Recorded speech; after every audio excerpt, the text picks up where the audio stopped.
और इस मुल्क में हमेशा एक डिबेट रही है 1971 के हवाले से, और बड़ी बहस भी होती रही है, और सियासी तौर पे भी उस पर पॉइंट स्कोरिंग की कोशिश की गई है, और सियासी तौर पे उस मामले को देखा भी गया है।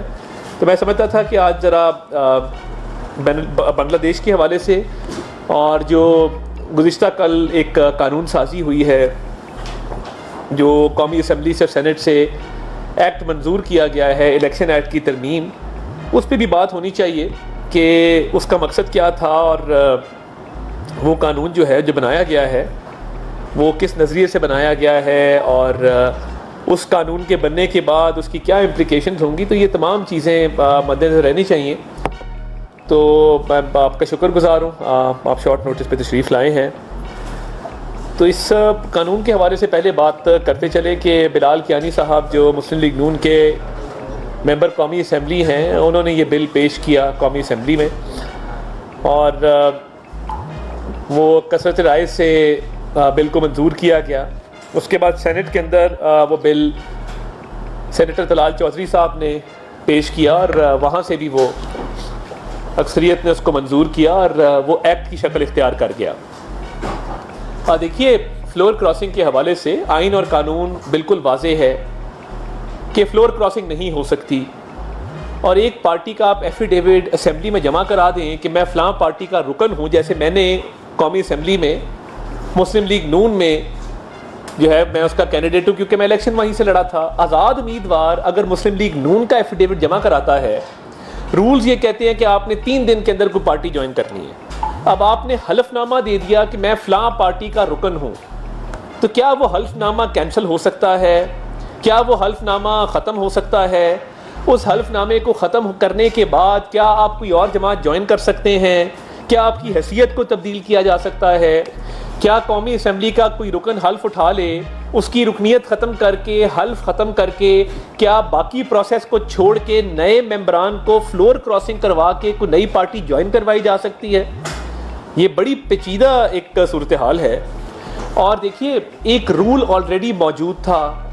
वो रूल क्या कहता है कि 3 दिन के अंदर आज़ाद उम्मीदवार ने कोई ना कोई पार्टी ज्वाइन करनी है, और उस रूल के तहत उन्होंने पार्टी ज्वाइन कर ली। हुआ ये है कि इस प्राइवेट मेंबर बिल के ज़रिए उस रूल को कानूनी शक्ल दी गई है, उस रूल को लॉ में कन्वर्ट किया गया है, और वो प्रैक्टिस भी मौजूद थी, रूल भी मौजूद था। और देखिए, मुतनासिब नुमाइंदगी का जहाँ तक ताल्लुक है, सुप्रीम कोर्ट के 2 ऑनरेबल जजेस ने बड़े ही पर्टिनेंट सवालात उठाए। उन्होंने क्या कहा? उन्होंने कहा कि जी आइन का आर्टिकल 51, आर्टिकल 106, आर्टिकल 62, 63 इनको मुअत्तल करना पड़ेगा सुप्रीम कोर्ट की जजमेंट को उस पर अमल दरामद कराने के लिए, और आइन के कुछ आर्टिकल्स के हवाले से उसके स्कोप से बाहर जाना पड़ेगा, 175, 185 के स्कोप से बाहर जाना पड़ेगा। और ये भी सवाल उठाया है कि 15 दिन तब गुजरे थे जब ये ऑर्डर आया है हफ्ते वाले दिन, कि 15 दिन गुजर गए, तफसीली फैसला जारी अक्सरियत की तरफ से क्यों नहीं किया जा रहा? ये सुप्रीम कोर्ट के 2 ऑनरेबल जजेस अमीनुद्दीन खान साहब ने और नईम अफगान साहब ने ये सवाल उठाए हैं।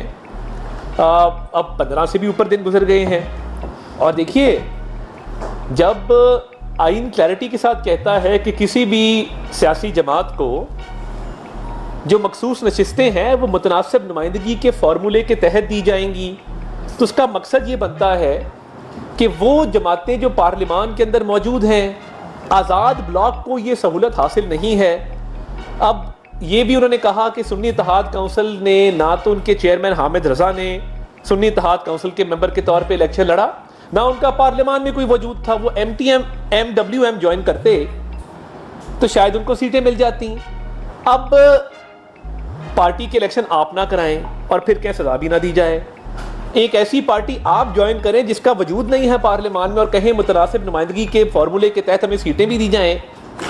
तो ये किस तरह का इंसाफ है, और ये किस तरह की बात है कि मुतनासिब नुमाइंदगी के लिए ज़रूरी है कि हर सियासी जमात अपने उम्मीदवारों की, जो मखसूस नशिस्तों के उम्मीदवार होते हैं, उनकी फहरिस्तें आवेज़ा करती हैं एक शेड्यूल के मुताबिक। उस शेड्यूल को भी सुप्रीम कोर्ट के फैसले ने ख़त्म नहीं किया। अगर हमने 15 ख़वातीन की लिस्ट दी है, 10 माइनॉरिटी मेंबर्स की लिस्ट दी है, वो इलेक्शन डेट से पहले लगनी होती है शेड्यूल के मुताबिक, ताकि वोटर को हम मुतला कर सकें कि ये हमने चॉइस की है और ये वोटर के ऊपर है कि वो उस चॉइस के मुताबिक हमें वोट देता है जनरल इलेक्शन में या नहीं देता। तो वक्त का धारा पीछे मोड़ा गया कानूनी माहिरीन के मुताबिक, बिन मांगे रिलीफ दिया गया कानूनी माहिरीन के मुताबिक, और ऐसे फरीक को रिलीफ दिया गया जो रिलीफ मांगने आया ही नहीं था। ये इसी तरह है कि नादरा में आप जाएं और आप कहें कि जी मेरे खाना वल्दियत में मोहम्मद इस्माइल लिखा हुआ है, तो वो कहें नहीं, आपके खाना वल्दियत में जो है वो अहमद शफीक होना चाहिए था। अब खाना वल्दियत तो मतलब इस तरह तब्दील हो सकता है बगैर चाहे बगैर कहे, ये तो समझ से बाहर है। तो देखिए, पार्लिमान एक बालादस्त इदारा है, पार्लिमान के पास कानून साजी की का इख्तियार हासिल है, और पार्लिमान ने एक रूल को लॉ के अंदर कन्वर्ट किया, एक प्रैक्टिस को कंसोलिडेट किया, मज़ीद उसको दवाम बख्शा, तकवीत बख्शी। तो मैं ये समझता हूँ कि ये कानूनी तौर पे जो सुकम पैदा हुए, कानूनी तौर पे जो मसाइल पैदा हुए, इनका हल बहुत ज़रूरी है। और हम समझते हैं कि कानूनी मामलात में बिल्कुल जो है वो इंसाफ ना सिर्फ होना चाहिए, होता नज़र भी आना चाहिए। तो ये कुछ चीज़ें थी जो पार्लिमान की कानून साजी और सुप्रीम कोर्ट के 2 ऑनरेबल जजेस के फैसले के हवाले से मैं जिस पे बात करना चाहता था। और मैं अब ज़रा थोड़ा सा मैं समझता हूँ कि बांग्लादेश के ऊपर भी बात हो जाए। और हम ये बिल्कुल समझते हैं कि जो पाकिस्तानी हुकूमत है, पाकिस्तानी अवाम है, हम बांग्लादेश की अवाम के साथ खड़े हैं। पाकिस्तानी हुकूमत और पाकिस्तानी अवाम बांग्लादेश के अवाम के साथ खड़े हैं, और हम इसको सराहते हैं कि बांग्लादेश के लोगों ने जो एक रेजिलियंस दिखाई है, एक अज़म दिखाया है, हौसला किया है, एक हिम्मत दिखाई है, और उन्होंने वो बाहर निकले हैं, ये बिल्कुल एक सराहने वाली बात है। हमारे मुल्क में बानी चेयरमैन पीटीआई ने शेख मुजीब को एक हीरो के तौर पे पोर्ट्रे किया। क्या कहा? अपने आप का मवाजना शेख मुजीब से किया और कहा कि जी मेरे साथ वही हो रहा है जो शेख मुजीब के साथ हुआ था। यानी उनके जो फ्रीडम फाइटर्स जिनको वो कहते थे, और हम समझते थे कि कतर में उन्होंने एक अच्छा किरदार अदा नहीं किया जिन लोगों ने, उनके मामले के ऊपर ये सारा मामला शुरू हुआ ना। तो जेल से बार बार शेख मुजीब इनके लीडरों ने आके टीवी पे बात की और कहा जी हमारा लीडर शेख मुजीब की तरह है। अब इन्होंने हमेशा, वो मुनासिब नहीं है मुहावरा कहना, मगर चलें उसको किसी और शक्ल में कह देते हैं, यू टर्न ना ले तो वो बानी चेयरमैन पीटीआई कहलवा ही नहीं सकता अपने आप को। हर बात पे यू टर्न, मुझे फौज ने निकाला, मुझे अमेरिका ने निकाला, अब फौज मेरी अमेरिका के खिलाफ मदद करे, अमेरिका मेरी फौज के खिलाफ मदद करे। यानी कोई आप बंदा चकरा नहीं जाता किसी बयानिए से कि यार आपका बयानिया है क्या, आपका कोई दीन ईमान भी है कि नहीं है। अब जब शेख मुजीब के मुजस्मे वहां पे गिराए गए हैं, शेख मुजीब की बड़ी बड़ी तस्वीर के ऊपर जब पेंट फेंका गया है, तो अब वो कहते हैं कि जी ये देखें अवाम ने क्या किया। और कल बैरिस्टर गौहर साहब बात कर रहे थे कि शहबाज शरीफ साहब कुछ सीखें हसीना वाजिद से। भाई साहब, आपकी जमात ने इस मुल्क में बयानिया बनाया शेख मुजीब का, पूरे ट्विटर की वीडियोस। मुझे बता दें, शेख मुजीब को हीरो डिक्लेयर करने की वीडियो क्या तहरीके इंसाफ के सोशल मीडिया के ऑफिशियल अकाउंट से नहीं लगी? क्या इमरान खान का मवाजना शेख मुजीब से नहीं किया गया? हाँ, एक तहरीके इंसाफ की हुकूमत में और हसीना वाजिद की हुकूमत में कुछ चीज़ें कॉमन हैं। उधर भी वो बैरूनी मदद मांग रहे थे, ये भी बैरूनी मदद मांगते रहे हैं। उन्होंने भी अपने मुल्क में एक ऐसी करप्शन की जो 190 मिलियन पाउंड और तोशा खाना से बिल्कुल उसकी बड़ी मुमासलत है। तो अब जब आप शेख मुजीब को हीरो मानते थे, एक स्टैचू गिरने से आपने अपना ईमान बदल लिया। अब खड़े हो ना, कहें, लगाएं पोस्टें, बनाएं वीडियोस के जी हम शेख मुजीब और हम शेख मुजीब के साथ हैं। आज आप कह रहे हैं जी अवाम ने कमाल कर दिया। तो ये वो रजीम थी जिसने वहां पे तकसीम पैदा की थी, और आप भी तकसीम पैदा करने के कायल हैं। आप भी समझते हैं कि तकसीम से फायदा होता है सियासी तौर पे। तो यू टर्न का बादशाह, यू टर्न का किंग, कॉलो फेल के तजाद में अगर पीएचडी की डिग्री हो तो वो बानी चेयरमैन पीटीआई को एजाजी तौर पे तमाम जामियात को दे देनी चाहिए। तमाम यूनिवर्सिटीज कहें कि जी कॉल और फेल का तादाद, ये master of contradictions, master of deception and contradictions. अमल कुछ है, कान में गएगा इस्लामी कार्ड प्ले करते हैं, आज इस्लामी कार्ड, मैं अमर बिल मारूफ हूं, आप नहीं अनिल मुनकर हैं। और मुझे समझ नहीं आती कि जब ये बातें करते हैं और मजहब से अपने आप को लिंक करते हैं, कोई कह रहा है अल्लाह माफ करे, अल्लाह माफ करे, दौरे हाजिर का पैगंबर साथ खड़े होकर कह रहे हैं, कोई कंडमनेशन नहीं है इस बात की। और एक वो बच्चा आया है, वो वीडियो आज भी मौजूद है, जो कह रहा है कि जी सबसे लकी पेरेंट्स दुनिया के कौन थे और सेकंड लकी पेरेंट्स कौन है। वो क्लिप आपको मैं भिजवा दूंगा, आप सुन लीजिएगा। यानी शर्म आ जाती है यार, आप अपने करतूत, आप सियासत करें, आप इस्लाम को तो मत इस्तेमाल करें अपनी सियासत के लिए। हर चीज के ऊपर यू टर्न है। और बैरिस्टर गौर साहब खड़े होकर सीना वाजिद की बात करते हैं, भाई आप तो शेख मुजीब को हीरो मानते थे, सिर्फ एक स्टैचू कितने से ही होते हैं, थोड़ी सी ख्याल कर लेते। आपने इतनी पैसे लगा के, मुल्क दुश्मन कुव्वतों से पैसे लेके एक बयानिया बनाया था। हाँ, आपके और उनके दरमियान बहुत सारी कदरें मुश्तरक हैं, तो आज क्या वजह है कि आप उस बयानिए से इनहराफ करना चाहते हैं? बयानी से आप मुनहरिफ हैं कि शेख मुजीब आज आपका हीरो नहीं है। थोड़े से हालात खराब हुए हैं। और देखिए, वही दुनिया के बड़े इदारे, बीबीसी रिपोर्ट कर रहा है करप्शन के मामलात जो हैं, क्या आपके करप्शन के मामलात उससे मुख्तलिफ थे? आपके भी वही करप्शन के मामलात थे, आप भी बैरूनी मदद चाहते थे, आप भी चाहते थे कि मुआशरे को मजीद तकसीम किया जाए, तो आप में और उधर कोई खास फर्क तो नहीं है। तो आज आए ना शेख मुजीब के हक में बयान दें और कहें कि मैं शेख मुजीब हूं, और वीडियोस बनाएं, ट्विटर पे पोस्ट करें और उसको हीरो बना के पेश करें। आज आप नहीं करेंगे क्योंकि आपको सूट नहीं करता। आपको सूट करेगा तो आप अमेरिका को ललकारेंगे और फिर कहेंगे कि फौज मेरी मदद करे। आपको सूट करेगा तो आप फौज को ललकारेंगे, कहेंगे अमेरिका मेरी मदद करे। आपको सूट करेगा तो आप 9 मई के हमले करा देंगे, आपकी तीनों बहनें मौजूद होंगी, आपका भांजा मौजूद होगा, आपके पार्टी के लीडर्स कहेंगे खान नहीं तो पाकिस्तान नहीं, आग लगाने आए हैं, आज नहीं छोड़ेंगे। और आपको सूट नहीं करेगा तो आप कहेंगे मैं नहीं था, मैं नहीं था, मेरे लोग नहीं थे, ये खुद ही गए थे, इन पर गोलियां क्यों नहीं चलाई गई, इनको रोका क्यों नहीं गया। अंदाजा करें, आग लगाने वाले पूछने में रोका क्यों नहीं गया। लाशों की तलाश रहती है अक्सर। तो आप अपने केसेस का जवाब दें, आप अपने केसेस की बात करें। और बैरिस्टर गौहर को चाहिए कि वो अपने लीडर को जाकर जेल में जब मुलाकात करते हैं तो उनको बताएं कि वो शेख मुजीब जो आप जिसको हीरो बना रहे थे, वहां थोड़ा सा जरा गड़बड़ हो गई है, तो बयानिया हमने अब बदल लिया है, अब हमारा बयानिया ये नहीं है, ये है। तो ये जो बार बार कॉलो फेल में तजाद है, मुनाफिकत की सियासत है, झूठ है, बोहतान है, इल्जाम है, गलत बयानी है, फरेब है, मकर है, ये सारी चीजें मिलें तो एक तरीके इंसाफ बनती है और इनका बानी चेयरमैन पीटीआई बनता है। जी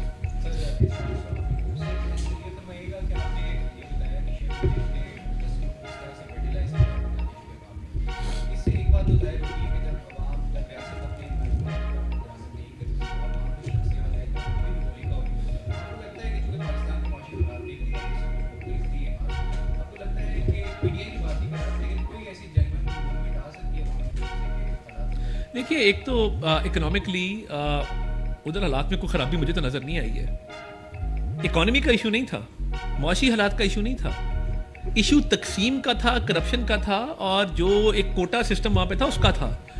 तो देखिए, बात यह है कि जब आप तकसीम करते हैं सोसाइटी को, या करप्शन की बुनियाद पे एक सिस्टम होता है, तो ऑब्वियसली हम तो आज हुकूमत ये कह रही है कि हम उनकी अवाम के साथ और उनके साथ, उनके लोगों के साथ खड़े हैं। हुकूमत भी खड़ी है, अवाम भी खड़े हैं, और हम समझते हैं कि हालात जो हैं वहाँ पे नॉर्मलसी की तरफ रिटर्न करें, वहाँ पे हालात नॉर्मल हों और वो पेचीदगियों से निकलें बाहर और तरक्की करें। बिल्कुल। और देखिए, बैरूनी मदद उनको हासिल थी, आपको पता है, और बैरूनी मदद वहीं से हासिल थी जिसने आज कश्मीर में मजालिम ढाए हुए। अब कोई हिडन चीज़ नहीं है। जब मुजीब वाला बयानिया बनाया जा रहा था, क्या किसी ने खान साहब को नहीं बताया कि उसकी बेटी जो है वो कहाँ से बैरूनी मदद मांग रही है?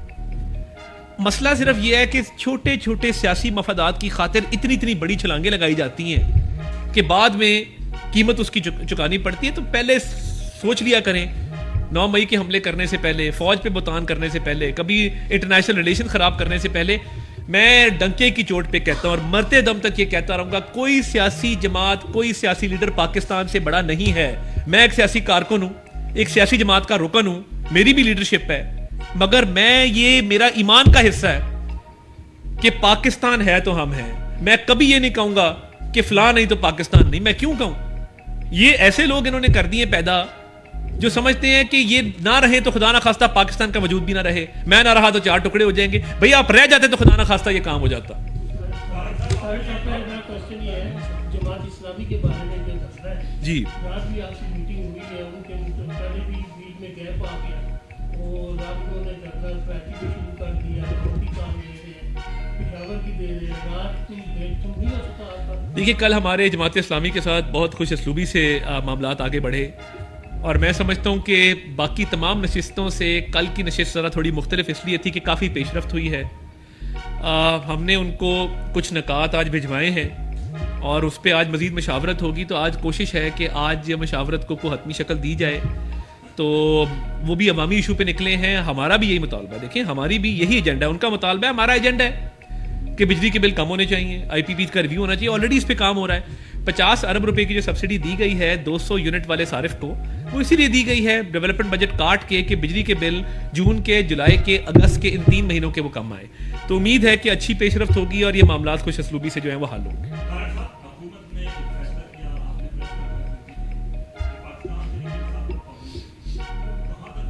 ये कानून साजी हुई है ना, आपको पसंद नहीं आई कल जो हुई है, अच्छी हो गई है। आहिस्ता आहिस्ता चलेंगे, एक एक स्टेप करके कानून साजी हो गई है। और वो आप क्या समझते हैं कि उसके बाद तरीके इंसाफ की ज्वाइनिंग मुमकिन होगी? कानूनी माहिरीन इस पर बेहतर राय दे सकते हैं, मुझे नहीं पता, मगर तरीके इंसाफ के वजूद में थोड़ा सा डेट तो पड़ा है इस चीज़। सर ये बताइएगा इसी सवाल को आगे लेके PTI नहीं, बट उसमें फिर PTI में कैसे जाएंगे मेंबर्स?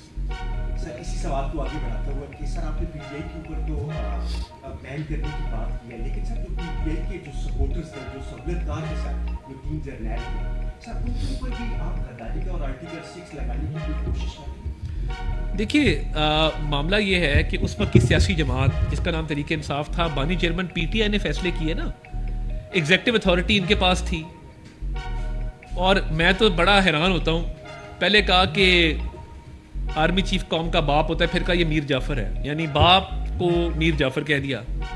तो या बाप है या मीर जाफर है भाई, या अमेरिका ने गिराई है या फौज ने। फिर एंड पे जब बिल्कुल बात नहीं ना बनी, उसने कहा नहीं अमेरिका ने नहीं भी गिराई, फौज ने भी नहीं गिराई, ये मोहसिन नकवी ने गिरा दी है। तो देखिए थोड़ा सा ज़रा मेरा ख्याल है ज़हनी चेकअप की भी ज़रूरत है। अब जो फ्रिज लिया गया है, अब आप सुन लें दास्तान, मैं AC उतार लूँगा, मैं घर का खाना बंद कर दूँगा, मैं दवाइयाँ बंद कर दूँगा।